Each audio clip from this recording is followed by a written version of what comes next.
Before the first dawn, before the first breath of man, there was only silence.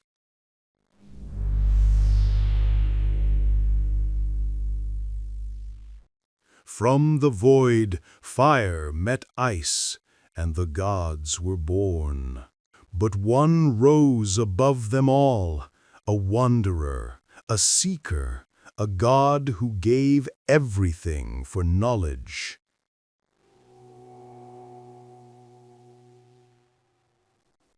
He traded his eye for sight, hung from the great tree for wisdom, walked among the dead to learn their secrets.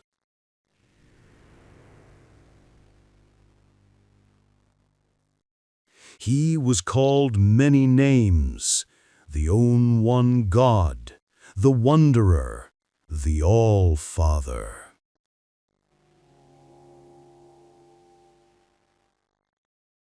When fire consumes the heavens, when the wolf devours the sun, he will rise one last time to meet his fate.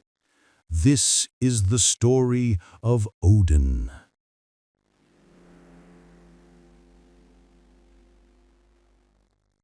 From that silence, a spark was born, and from that spark came the 9 realms.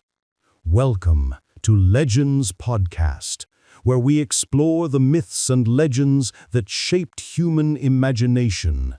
I'm your host, and in this episode, we begin our journey into the world of Norse mythology, the land of gods, giants, and destiny. Our story begins not with mortals, but with a god who traded his very eye for wisdom, the Wanderer, the Allfather.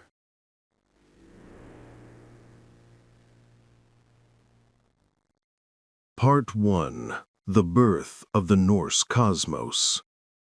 Before there was light, before there was land or sea, before even the concept of time itself, there was only Ginnungagap, the yawning void. In this endless emptiness, 2 realms existed at opposite ends of creation. To the north, the realm of ice and frost, Niflheim. To the south, the realm of fire and eternal heat, Muspelheim. Between them lay nothing but the void, cold and silent, until the fire met the ice.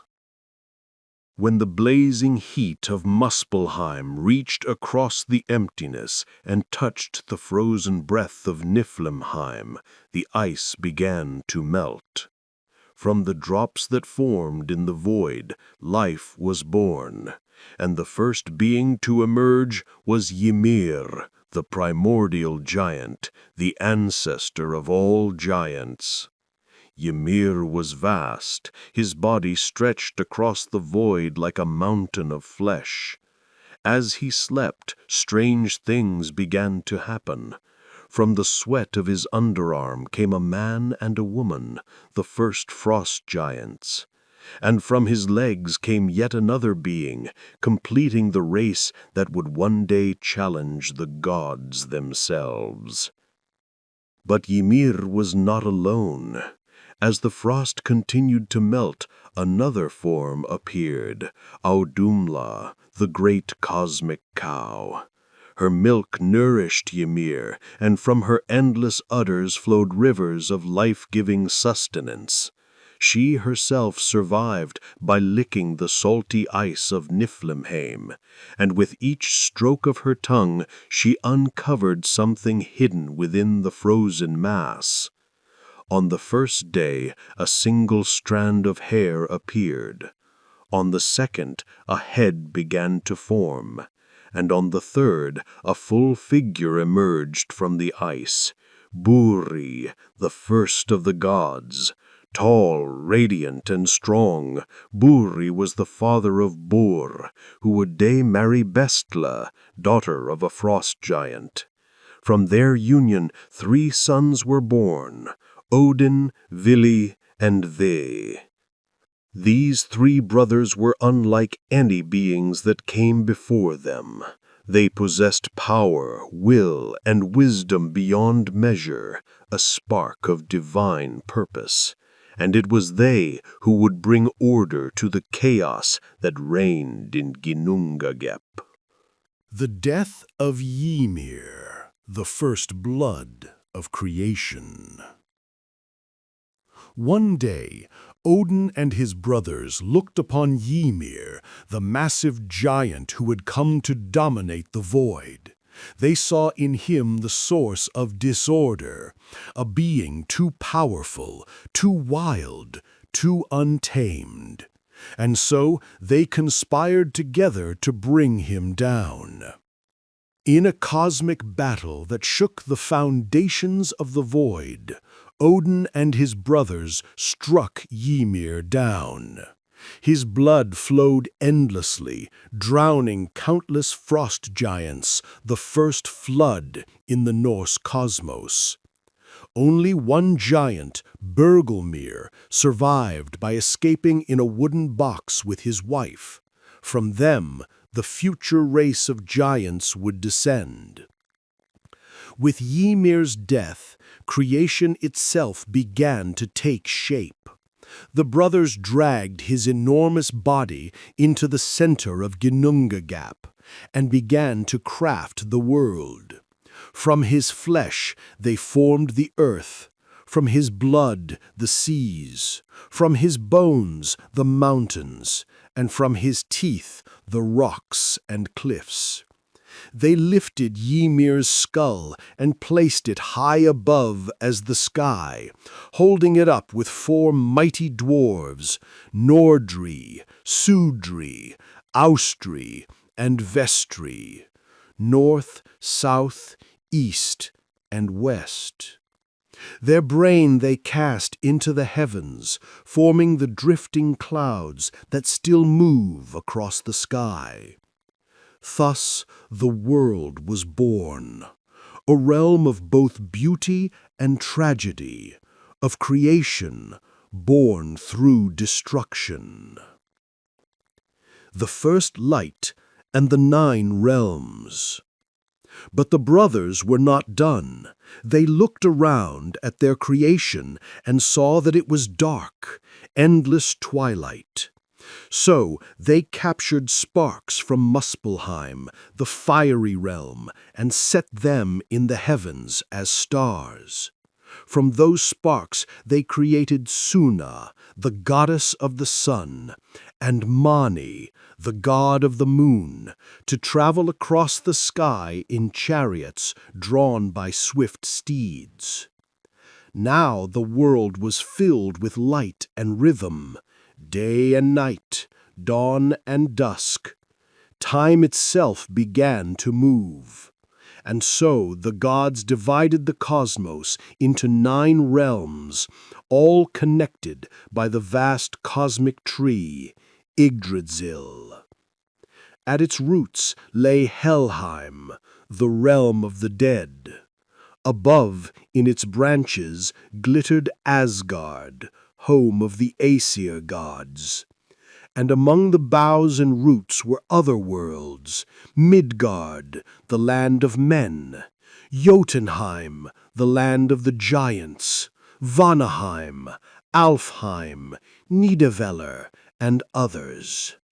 All were bound together through the living, breathing spirit of Yggdrasil, the tree of life. And so, from the void came order, from death came life, and at the heart of this newborn cosmos stood Odin, the one who would seek knowledge beyond all things, who would sacrifice everything to understand the secrets of the universe. Part 2. The Rise of Odin, the Allfather. From the flesh of Ymir the world was born, and from the union of gods came 3 brothers, Odin, Vili, and Ve. They were not like the frost giants or the chaotic spirits of old. They were beings of purpose, heirs to creation itself.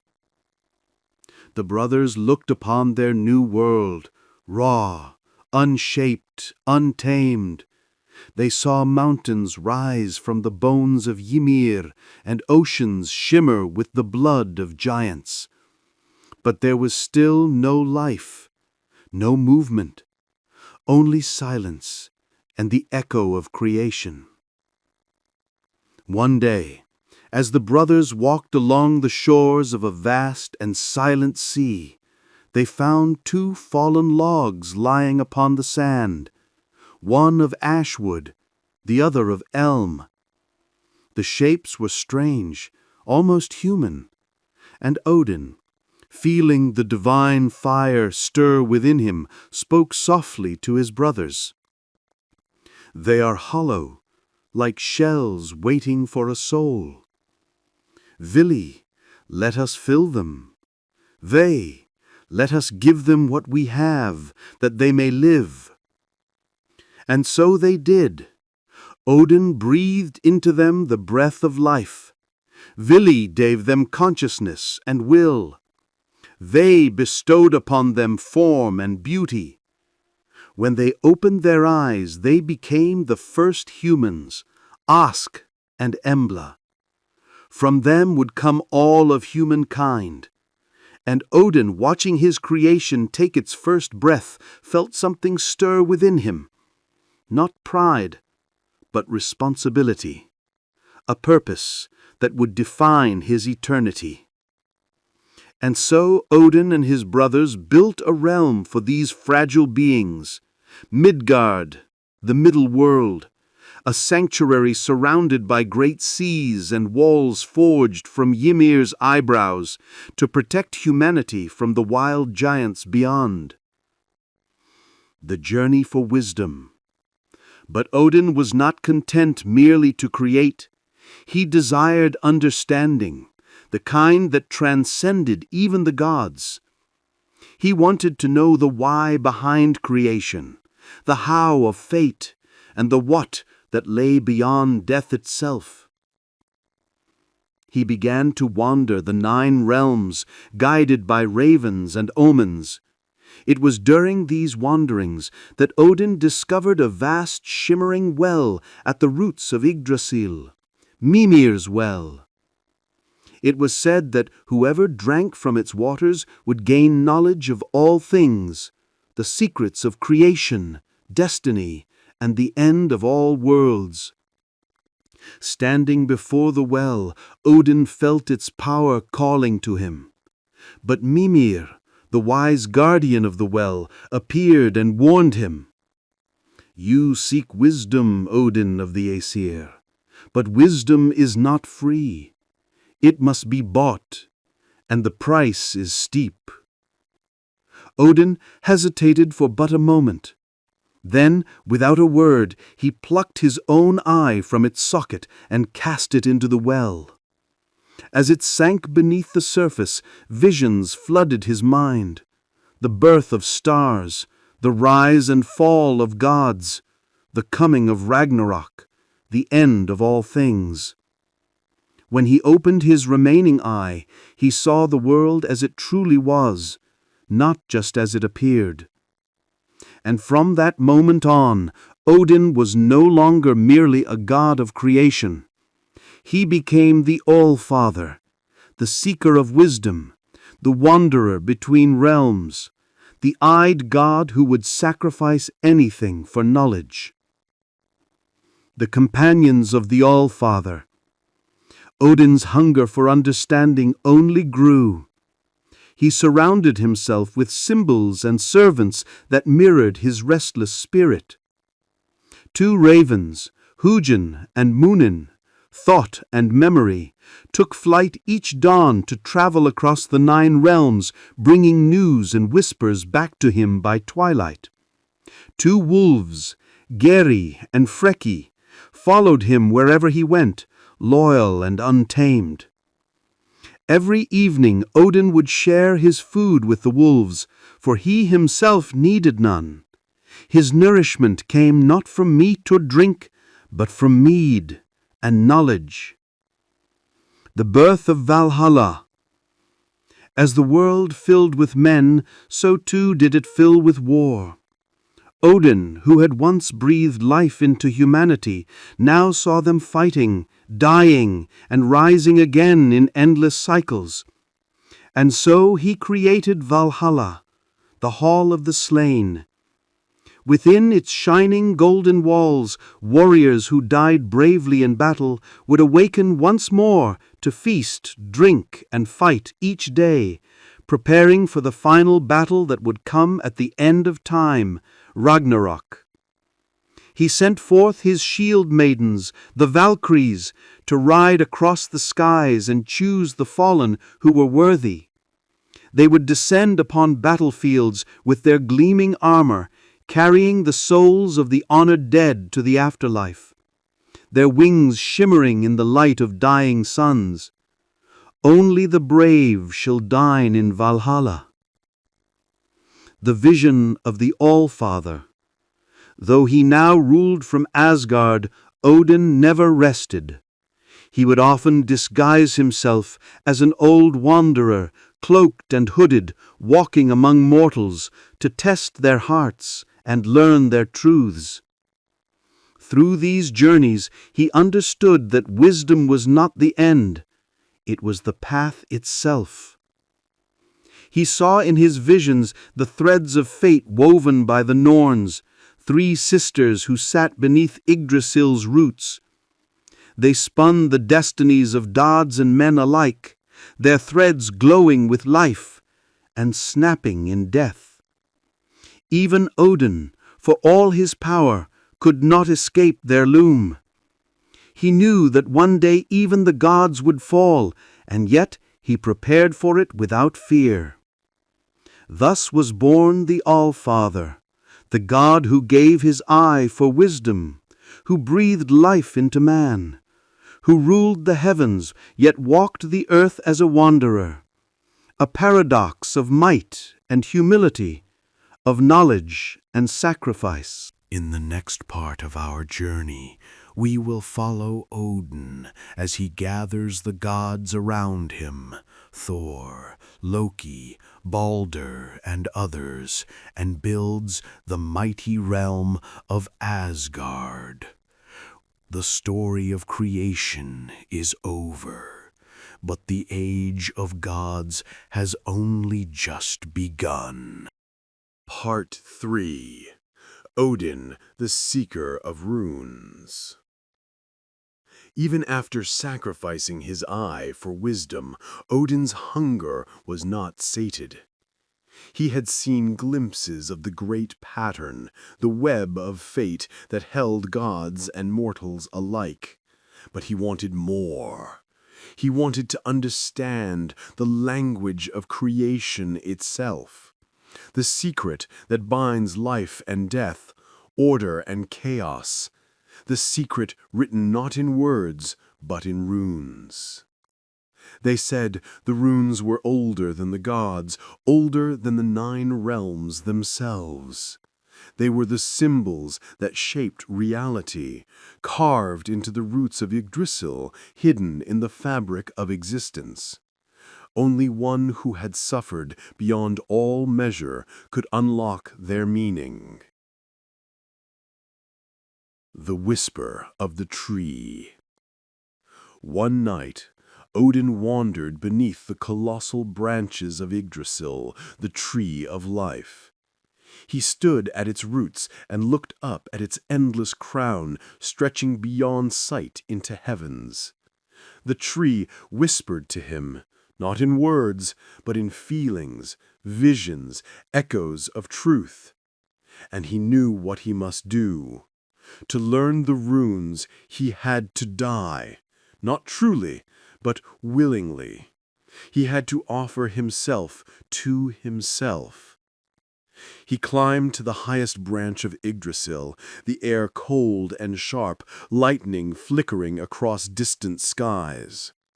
There he fashioned a noose from his own spear, Gungnir, and hung himself upon the tree. He hung there for 9 long nights and 9 long days, pierced by his own weapon, denied food, denied drink. No one came to comfort him. No one came to ease his pain. He looked down into the abyss, the same void that had existed before creation, and whispered into the silence, "I sacrifice myself to myself for the wisdom of the runes." The vision of the void. The winds tore at him, and his body grew thin and pale. Each night shadows of forgotten spirits drifted by. The souls of warriors, the echoes of giants, the murmurs of gods yet unborn. They whispered secrets, but none he could grasp, until on the 9th night the void began to tremble. Odin's one remaining eye opened wide, and he saw the runes. They glowed faintly beneath him, carved into the roots of Yggdrasil, burning with the light of creation. He reached out his trembling hand, not flesh, not spirit, and seized them. And in that instant his mind exploded with knowledge. He saw how the runes shaped destiny, how each symbol carried a fragment of power. Fehu, the rune of wealth and creation. Ansus, the rune of divine speech. Algis, the rune of protection, and many more, each a truth of the universe, each a weapon and a gift. When he awoke, he lay beneath the tree, broken but alive. The runes burned in his mind, carved into his soul. He had died and returned, not as a god of the sky or of war, but as the god of wisdom and magic, the first to understand the true language of the cosmos. The birth of the runes and magic. Now Odin carried the knowledge of the runes into the world. With them he could heal wounds, calm storms, speak with the dead, and even bend the threads of fate, though never break them. He became the first sorcerer, the master of Sather, the magic of will and vision. He taught the runes to the gods, to mortals, and even to certain witches among men. But he also warned, power is not wisdom. To wield the runes without understanding is to destroy what they create. From that day on, every act of magic, every chant, every carved symbol, every word of power traced its lineage back to Odin, hanging upon Yggdrasil, bleeding, dying, reborn in the name of knowledge.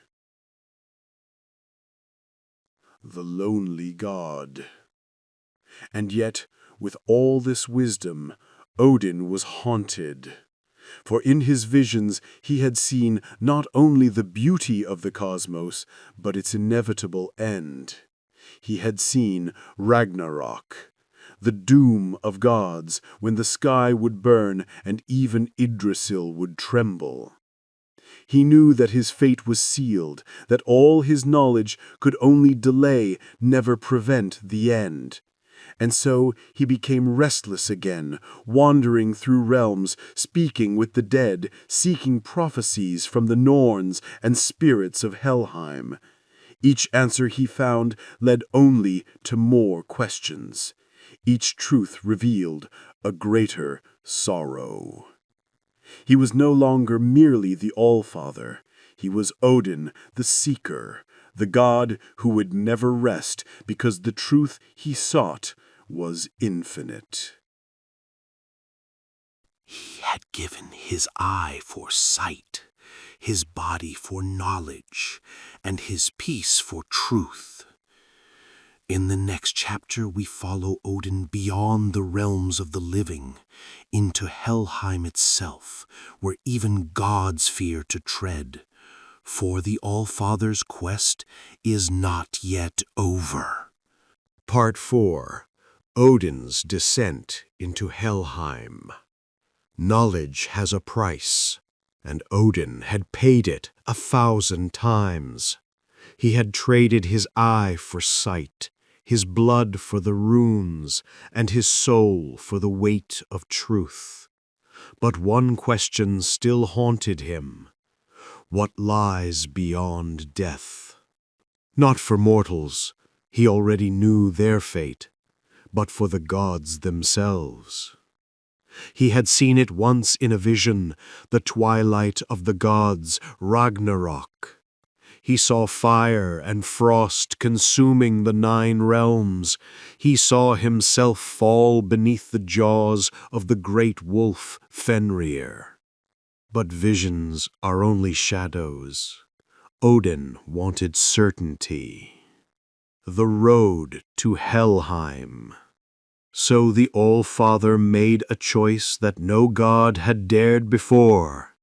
He would walk the path of death while still alive. He would journey to Helheim, the land ruled by Hel, daughter of Loki, half living, half dead, where the souls of those who did not die in battle wander forever. Odin cloaked himself in gray, his hood low, his face hidden, and in his hand he carried Gungnir, his spear, not as a weapon but as a guide, and at his side fluttered his ravens, Hugin and Munin. They circled him, uneasy, for even they could feel the weight of the realm ahead. The path to Helheim was long and cruel. It began in the cold northern lands of Midgard, where snow never melts and the sky is always pale. There he found the road that mortals never return from, Helvegr, the road to Hel. It wound downward through mountains of ice and into mist so thick it seemed to breathe. The Bridge of Gjall. As Odin walked, the light dimmed. At last he came to a great river, Gjall, the river of the dead, its waters black as oil and silent as sleep. Across it stretched a bridge of shining gold, Gjallabru. Upon the bridge stood a single guardian, the maiden Modgud, pale as the moon, her eyes hollow but knowing. She said, "Who walks the road of the dead, still breathing the air of life?" Odin said, "A traveler, a wanderer, seeking truth." Modgud said, "Many seek truth here, few leave with it. Tell me your name." Odin said, "My name has been many, but tonight I am Bulwark, the worker of evil." Modgud stepped aside, though her gaze pierced through him. She said, "Go then, wanderer, but remember, every step forward in Helheim costs a piece of your soul." The Gate of Hel. Beyond the bridge lay the gates of Hel, vast iron doors carved with faces frozen in eternal anguish. As Odin approached, the air grew thick and heavy. He raised his spear and spoke the words of power, ancient runes that shook the ground beneath him. The gates creaked open, and darkness poured forth like smoke. Inside there was no light, only a cold glow that came from nowhere. he stepped inside. Helheim was unlike any place in the 9 realms. There was no fire, no sun, no stars. Only endless twilight, gray fields where shadows walked slowly, unaware they were dead. Their voices were whispers of regret, their eyes hollow, their hands reaching for memories they could no longer touch. The Queen of the Dead. In the deepest chamber of Helheim sat its ruler, Hel, daughter of Loki, half living, half dead. Her throne was made of bone, her crown woven from shadows. Hel said, "You do not belong here, Allfather." Odin said, "You know who I am." Hel said, "I know your scent. You reek of the living. Why have you come?" Odin said, "To understand what awaits us, the end, the truth of death not for mortals, but for the gods themselves." Hel coldly said, "And why should I give you that knowledge? Even I do not control fate." Odin said, "Then let me see what you see. I will bear it as I have borne all truths." Hel rose from her throne and placed her withered hand upon Odin's chest. The world fell away. Suddenly, Odin was surrounded by visions, endless tides of death and rebirth. He saw mortals living, dying, and being forgotten. He saw gods burning, the sky shattering, Yggdrasil trembling. He saw his own sons fall. And finally, he saw himself swallowed by Fenrir, the great wolf, his spear broken, his blood soaking the roots of the tree he once hung upon. This is your truth, Allfather. You seek what cannot be changed. You live only to await your death. The return from the dead. When Odin awoke, he was lying once more upon the icy ground above the river Gjoll. The gates of hell were gone, the mists fading. His ravens circled overhead, calling anxiously. He rose slowly, weak yet calm, for though he had seen his end, he also understood it. He knew that death was not destruction, it was balance, that even gods must fall so the cycle could begin anew. And from that moment, Odin ceased to fear death. Instead, he prepared for it. He returned to Asgard with eyes darker than the void, his voice quieter than before. He spoke less of victory, more of preparation. He trained his warriors not just for glory, but for the inevitable. For he knew that when Ragnarok came, knowledge, not strength, would decide who stood and who fell. Odin had crossed the land of the dead and returned unbroken, but the shadow of his fate followed him home. In our next chapter, we will explore the twilight years of the Allfather, the last days of his wisdom, his final prophecies, and the moment he accepts his end beneath the jaws of the wolf. Part V. Odin and the Twilight of the Gods. There comes a time when even the gods grow old, when the songs of their glory turn to whispers, when even wisdom cannot stop the wheel of fate from turning. And for Odin, the Allfather, that time had come. For centuries he had wandered the realms, through fire and frost, through life and death, seeking knowledge, forging destiny, and preparing for what he had always known would arrive: the end, the twilight of the gods. The day the sun would be swallowed, the stars would vanish, and all creation would tremble. The prophecy of Ragnarok. It began not with war, but with whispers. In the cold nights of Asgard, Odin would dream of shadows crawling across the sky, of wolves devouring the sun and moon, of the earth shaking beneath his feet. He knew these were not mere dreams, they were warnings. One night he climbed the highest tower of Valaskjolf, the silver palace from which he could see all realms.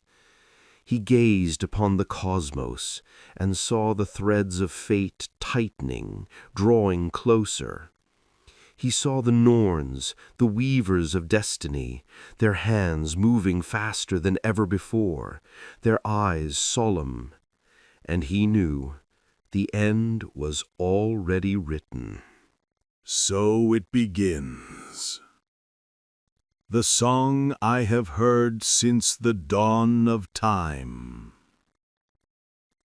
But Odin was not one to surrender.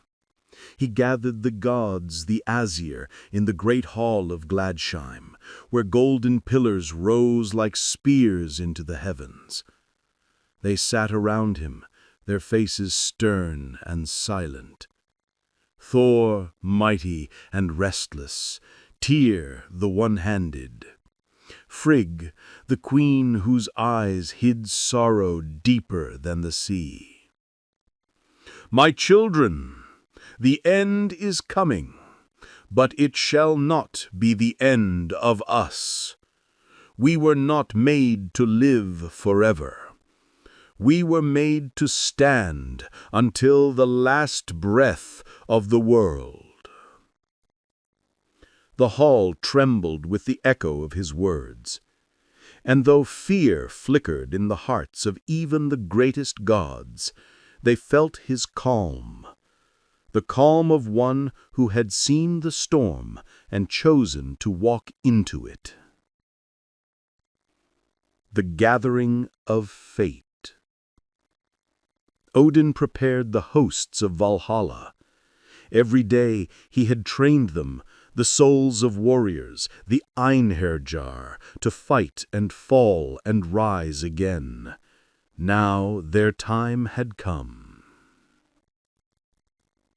They stood in endless ranks, their armor gleaming like the stars that once were.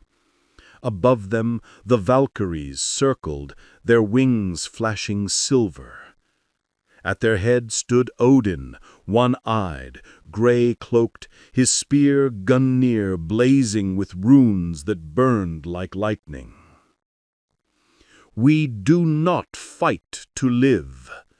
We fight so the world may be born again. Let our deaths be seeds in the soil of eternity. Far away the earth cracked, the seas boiled, the great serpent Jormungandr stirred in the depths, his coils rising like mountains. The giant Surtur lifted his flaming sword in Muspelheim, setting the sky ablaze.